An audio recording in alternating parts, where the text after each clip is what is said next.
పాఠశాలలో రవి తన డెస్క్ వద్ద కూర్చున్నాడు. పరీక్ష ఫలితాలు చూసి బాధతో ఉన్నాడు. అప్పుడే రవి సర్కి చెప్పాడు.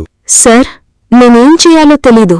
పాఠశాలలో ప్రతిసారి ఫెయిలవుతుంటే నా మనసు దెబ్బతిన్నట్టనిపిస్తుంది. రవి, ఫెయిల్యూర్ అంటే చివరి గమ్యం కాదు. అది కేవలం ఒక పాఠం మాత్రమే.